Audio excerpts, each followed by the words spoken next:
Hello and welcome to the latest edition of the Business Spotlight interview. Today it is my pleasure to have Aidan McCarthy with me. Aidan is the founder and managing director of AM Consulting Engineers. Aidan, great to have you with us. Why don't you take a minute and tell us a little bit about yourself, what you do, etc. Thanks, Rich. Nice to be here. Pleased to meet you. So AM Consulting Engineers, I suppose it's a bit of a run-seal title. We are consulting engineers that we provide civil, structural, and geotechnical consultancy services, which is effectively we design things in the civil engineering industry. So anything from roads and drainage and water mains to buildings to bridges to um, major earthworks, things like that. Anything that you would see being built, we can design it for you. Okay, so in terms of that, and to narrow it down a wee bit, who's your ideal customer? It's like that's a strange one. We don't have an ideal customer. Like we work with everything from, like, currently at the minute we have everything from individual property owners that are doing extensions, Yeah. multinational contractors, to multinational insurance companies, and we're working with all them. So in a range of capacities, somewhere providing, designing a beam for somebody's house, they're doing extension. Yeah. Some are designing loads of structures and pipelines in a water treatment plant. Some were doing expert witnessing for stuff for insurance companies. So sort of anything in the built environment, because it's such a broad spectrum, there's loads of different client types. I suppose the ideal client is the one that pays the bill, isn't it? Like, so, so I suppose as long as they tick that box, we work with anybody really. Very, very good. So, since starting the business and being a business owner, what's been your biggest learning? It's the biggest learning. I would say building relationships is key to success in any business, and not just what we do. And I suppose I've been fortunate enough where I've worked at fairly senior levels and director levels in a couple of multinational organizations, Yeah. and getting something done in an organization like that and in your own organization or in any organization, it comes down to people and it comes down to working with people. So I think the key thing, the biggest learning anybody can do is build relationships with people and build that trust with them. It helps in terms of tendering and winning work. It helps in terms of getting paid and all that type of stuff. But it helps even more so when the inevitable difficult conversations have to happen that come up from time to time. If you have that relationship and you have that trust with your client, and there is a need for a difficult conversation around something, they may want to do one thing and it won't work, you need to do another, or whatever it is. When Yeah. you have that relationship and you have that trust, it makes those difficult conversations a bit less difficult. So I think people do business with people. Biggest learning outcome, build relationships with people at all levels. There's no point in that, at Yeah. all levels in an organization. There's no point in just knowing the person at the top of the tree or the person at the bottom of the tree. You need to work with a range of people at different levels in organizations. Yes. Yeah. Just build relationships with people is what I think is key. Yeah. Great share. Great learning. So when you were growing up, Aidan, is this something that you always wanted to do? Have your own business, run your own business, or was it the furthest thing Um, from your mind? I suppose growing up, I probably didn't really know what civil engineering was. In school, I was sort of always gravitated towards the maths and physics and science type subject. So Yeah.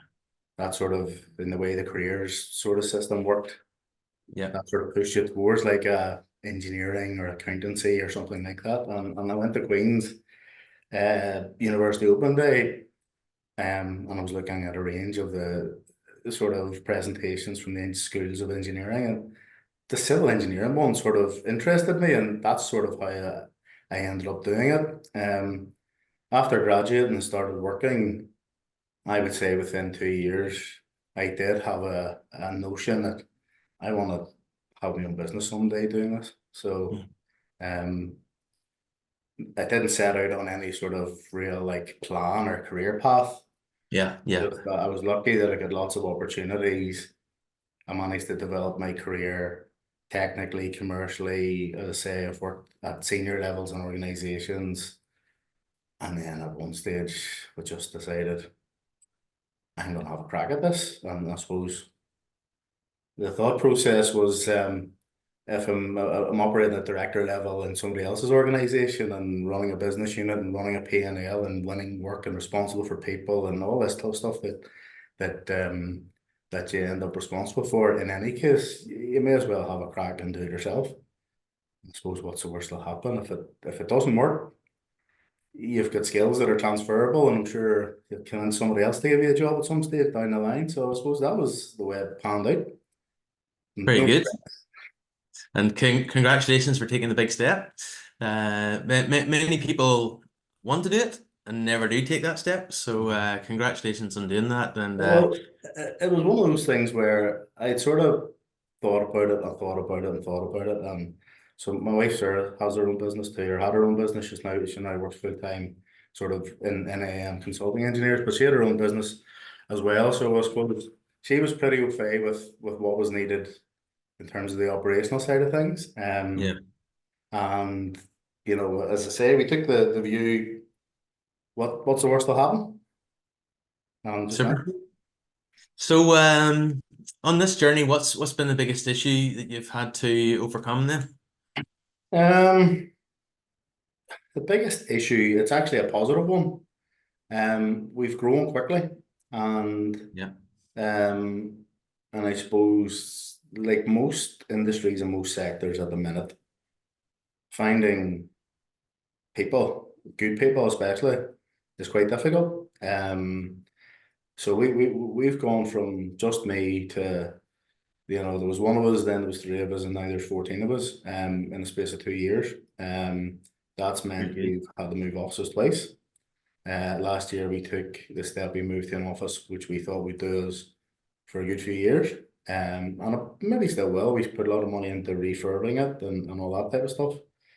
Um, but we're now full.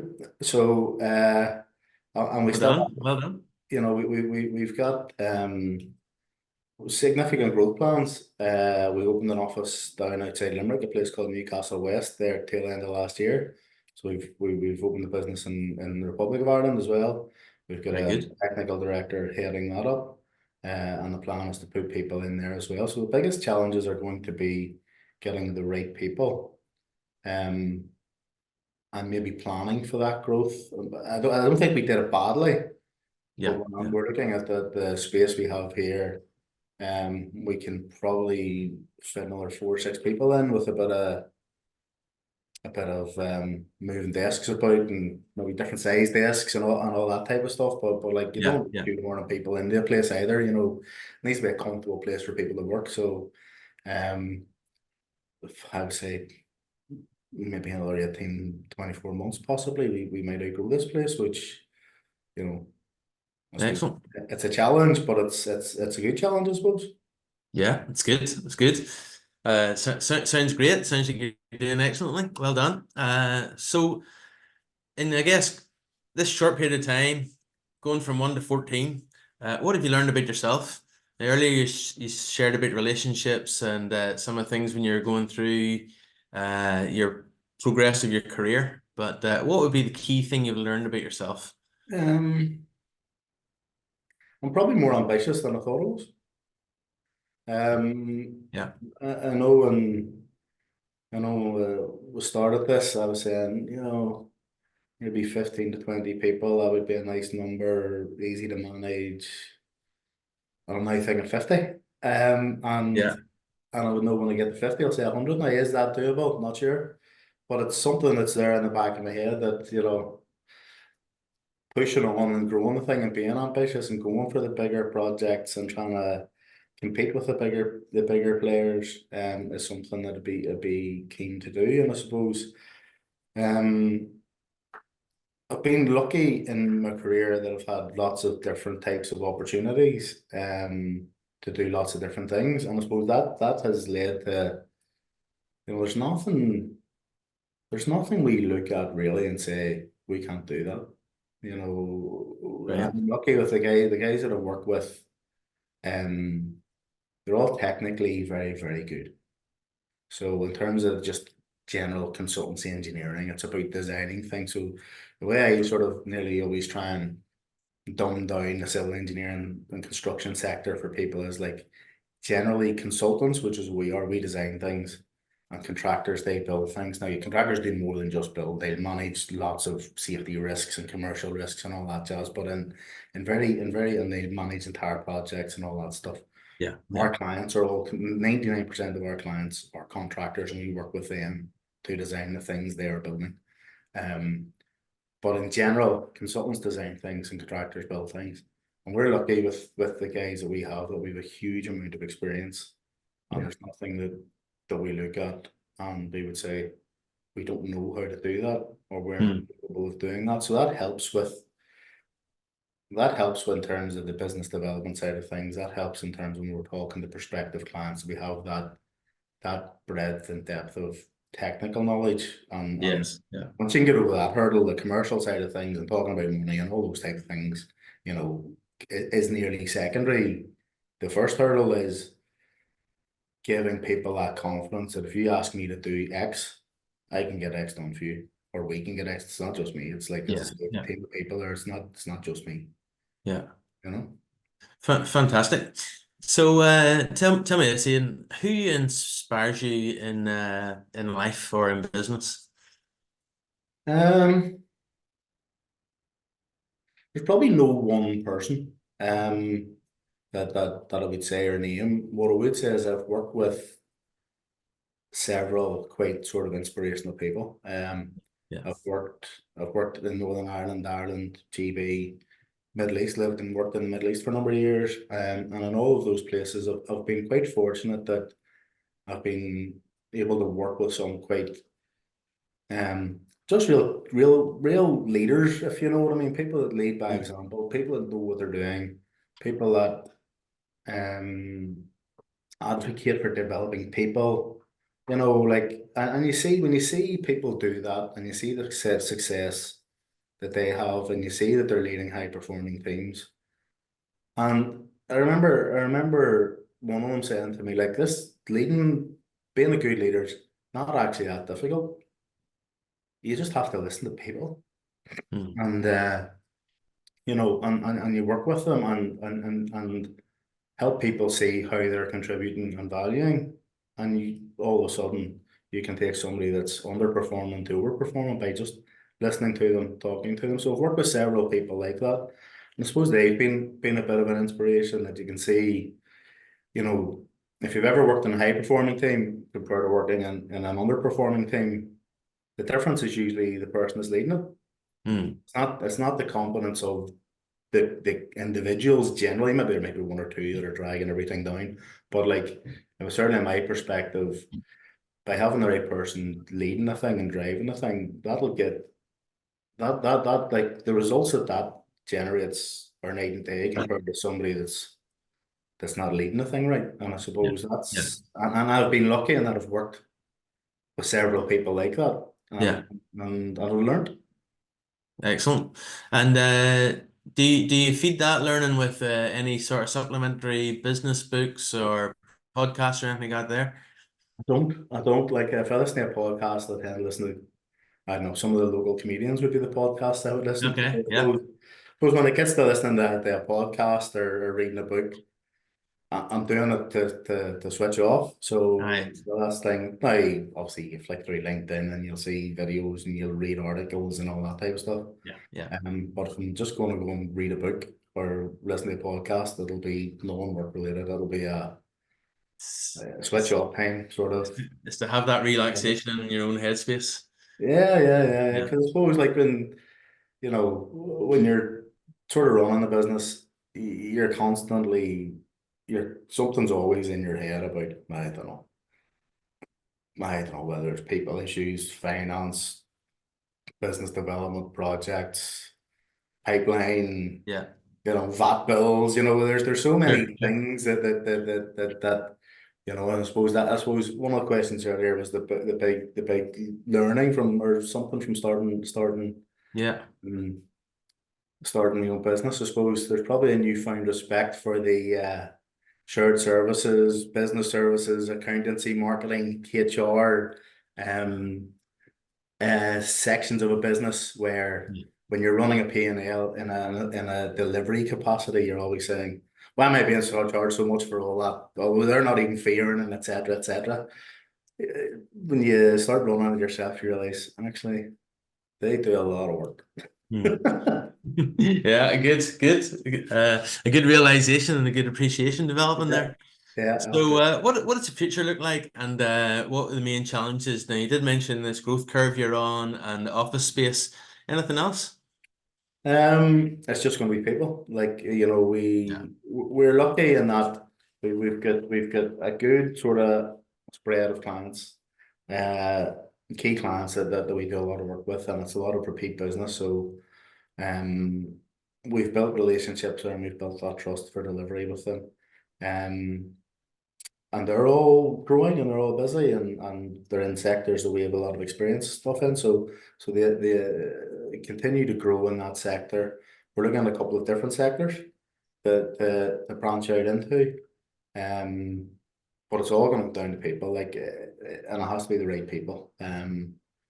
You know, we're quite a small organization, and like, because there's 14 of us, like a lot of our competitors in Northern Ireland alone are 100 plus.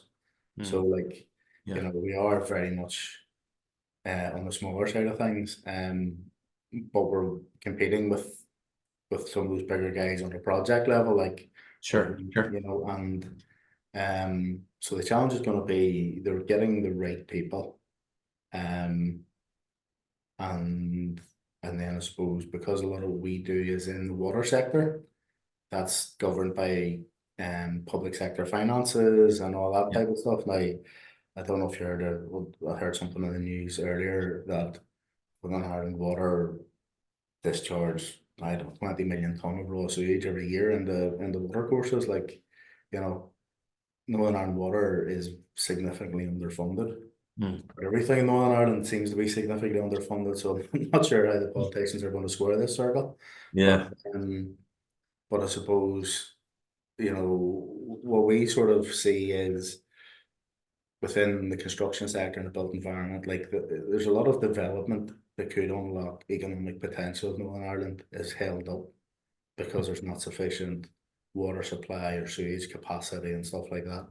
okay, Um, yeah, so the politicians are going to need to have a serious look at things and make some tough decisions. Like, you know, water charges are something that gets bandied about here quite a bit, and some people say we already pay, and some people don't, and whatever else. But like, somebody needs to make a decision to finance and fund Northern Ireland water properly. yeah, That yeah, will unlock huge amounts of development potential. And, you know, we've got Invest NI and whoever else trying to sell, you know, dual market access and benefits and the yeah, advantages yeah, of Brexit and all this type of stuff. But if somebody can't actually come here and build a factory because they can't deal with wastewater or they can't get a water supply to it, it's all just talk. yeah, yeah, So I think um some of the politicians need to go and start ruling a few things in instead of ruling things out, because it seems to be a lot of we're not going to do this and we're not going to do that, and that's all fine, lads, but like, what are you going to do here? yeah, yeah, Any yeah, chance of making a bit of a decision here and help the place grow, because there's huge potential, you know, regardless of what your view was in Brexit. um there seems to be an opportunity there to help sort of boost the economy, and that'll help sure. everybody. That'll help the education sector. It'll help everybody from, you know, joiners and plumbers to people like me, to people that run coffee shops, to people like yourself. You know, Yeah, like, yeah, there yeah. seems to be a potential there that we're not exploiting. Yeah, and it looks like you've shone a spotlight on one of the critical areas that could be a bottleneck to that. And it's not even just Brexit. It's something as simple as housing.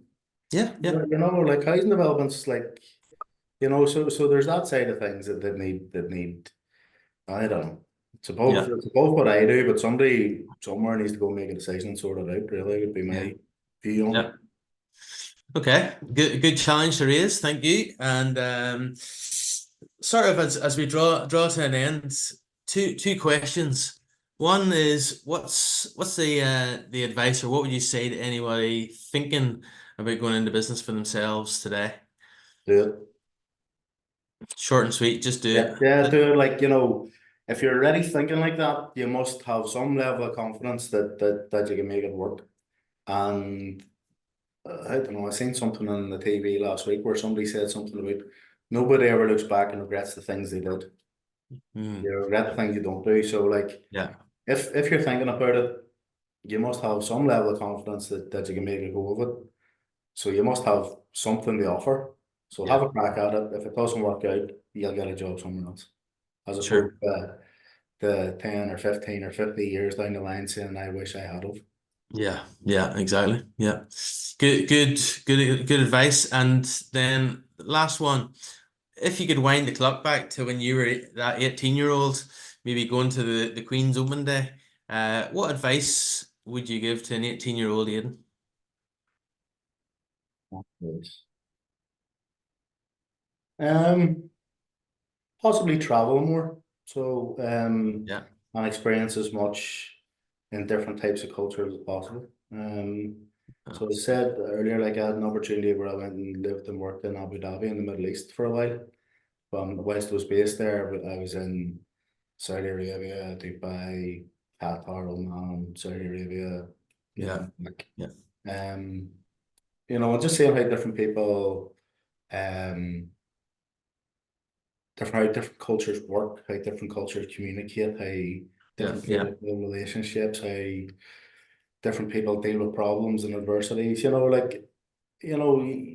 learn a lot by just, you don't have to, you just learn by osmosis. There's no formal, like, this is how you deal with a problem in Saudi Arabia type thing. It's just different cultures deal with things in a different way, and you can learn a bit from things like that. So I would probably have traveled more. I would maybe gone to Australia a bit. Yeah. I suppose in what we do, it's very transferable. You know what I mean? Like, Yeah. Yeah. water behaves the same way in Australia as it does in Belfast, and same with concrete, the same with steel, and there's parts of the world where engineering staff are in short supply, so you can probably make a decent bit of money by doing it. So possibly do that, but then the flip side of that is if you went back and changed something because of the advice I gave 18-year-old Aidan, would I be sitting here today? Might I be sitting Yeah. in some business working for somebody else? So Sure. uh, it's a hard one because you don't know if you went and changed something away at the start, would you be where you are now? Yeah. Yeah. No, great things to ponder, but great advice, great learnings, and it's been a really great experience meeting you and talking with you today, Aidan. Yeah, Really man. appreciate your time. Thanks so much, and every success going forwards as your business continues to have speedy growth, which is Thanks great. very much. Every success to you and Sarah and the team. That's brilliant. Thanks a million. Appreciate it. Look forward to hearing more about it. Good man, Rich. Thanks a million. Take care. All the best, you too. Thanks. Bye.